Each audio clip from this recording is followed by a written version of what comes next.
তুই যে একটা মেয়ে মানুষ হয়ে কুরুচিপূর্ণ পোশাক পরস, আমি আমার ভাগ্নের এই গণায় ধরি না, তুই তোর মতো 2 পয়সার প্রমোটারে আমি কি গণায় ধরি। লেগে গেল সোশ্যাল মিডিয়াতে নতুন ক্যাচাল, বারিশা হক এবং দিঘির মামার কাণ্ড নিয়ে এখন মজা নিচ্ছে নেটবাসী। তারা আমাকে বলছিল যে আমি যেহেতু দেখতে একটু দীপিকা পাডুকোনের মতো, তো তারা আমাকে অ্যাডাল্ট টাইপের একটা কন্টেন্ট দিল। তামিল সিনেমায় কাজ করতে যাওয়া বাংলাদেশি মডেল শান্তা পল কেন হলেন ইন্ডিয়াতে গ্রেপ্তার? ট্রেন্ডিং ওয়েবে ভিডিও এডিটিং এ আপনি যদি হন এক্সপার্ট অ্যান্ড ভিডিওগ্রাফিতেও যদি থাকে ইন্টারেস্ট, দেন স্টার গল্পের ভিডিও এডিটর ভিডিওগ্রাফার জব পোস্টে এখনই অ্যাপ্লাই করুন। প্রথমেই আসি বারিশা হক এবং দিঘির মামার কাছে। এক এক দিন এক এক জনের সঙ্গে ভার্চুয়াল যুদ্ধ চলেই যাচ্ছে বারিশা হকের সাথে।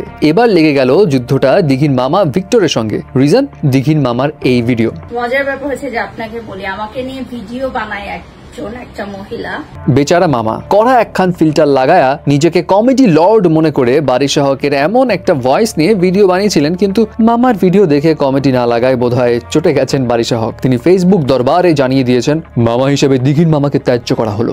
বারিশা তার পোস্টে লিখেন, মামা বলার যোগ্যতা তিনি হারিয়ে ফেলেছেন এবং মিডিয়াতে দিঘির মামা ছাড়া তার কোনো পরিচয়ও নাই। এবং বারিশা হকের কথা হচ্ছে, দীর্ঘদিন ধরে তিনি সোশ্যাল মিডিয়াতে দেখে আসছেন এই মামার কুরুচিপূর্ণ ভিডিও, যেটা মিডিয়া ইন্ডাস্ট্রির জন্য ক্ষতিকারক। এবং বারিশা হক এটাও বলেন, মিডিয়া কলিগদের কটাক্ষ করে যে ভিডিও বার্তা বানায় সেটা তার কাছে আসলে ভালো লাগছে না। তিনি আর এইসব দেখে চুপ থাকতে পারছেন না এবং দিঘির মামার এই লজ্জাজনক আচরণ ও অপকর্ম মিডিয়ার কলিগদের মধ্যে নানা রকম গুঞ্জন সৃষ্টি করছে, এমনটাই বারিশা হকের দাবি। যাই হোক, সব কথা শেষ কথা, বারিশা হকের কথা হলো মামা হবে রক্ষণশীল, কিন্তু এই মামা যদি এমন আচরণ করে তাহলে সেটা মানা যায় না। এবং তিনি বলে দেন, আজকে থেকে আমরা সকল মিডিয়া কলিগরা তাকে বর্জন করলাম। ইঁদুরমুখী, সেই ইঁদুরমুখীর গায়ে লেগে গেল। এনিওয়ে, এখন কেন বারিশা মামার মজা হিসেবে নিতে পারলেন না, এটা নিয়েই বোধহয় দিঘির মামার গায়ে একটু লেগে গেছে। দেন কমেডি লর্ড মামা স্যাভেজ লর্ডে রূপান্তরিত হয়ে লাইভে এসে বেশ লাগাম ছাড়াই অনেক কথা শুনিয়েছেন বারিশা হককে। আর শরীর ফিগার পা থেকে মাথা পর্যন্ত তোর পুরাটাই সব ফলস, সব নকল। ইভেন কেন মামার হাস্যরসাত্মক ভিডিওকে কুরুচিপূর্ণ বলা হলো সেটা নিয়েও মামা করেছেন অভিমান। আমি কুরুচিপূর্ণ ভিডিও করি, আমি যদি কুরুচিপূর্ণ ভিডিও করি তুই ভিডিও দেখোস কেন?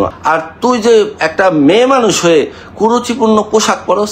নট অনলি দ্যাট, এই মামা উত্তেজিত হয়ে বারিশা হকের হাজবেন্ডকেও এর মধ্যে টেনে নিয়ে আসেন।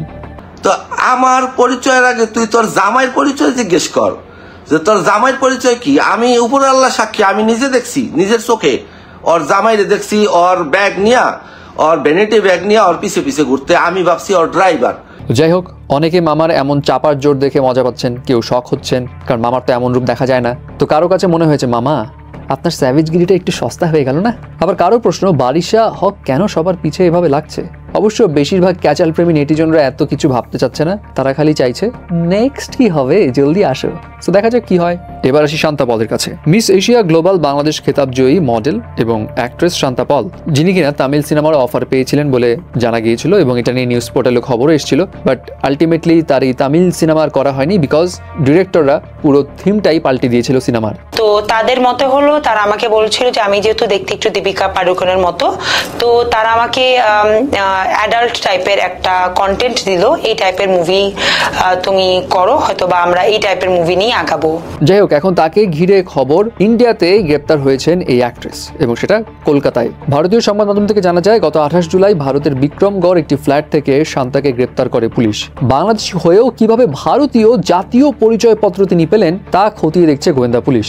মিডিয়া রিপোর্টস বলছে 2023 সাল থেকে যাদবপুরের বিজয়গড়ে একটি ফ্ল্যাট ভাড়া নিয়ে বসবাস করছিলেন। তার কাছে ইন্ডিয়ান যে ন্যাশনাল আইডি কার্ড আছে সেটা আসল না নকল তা যাচাই প্রক্রিয়া চলছে এবং তিনি কোন কোন কাগজপত্র দেখিয়ে ভারতের আধার ও ভোটার কার্ড পেয়েছেন সেটা জানানোর চেষ্টা চলছে।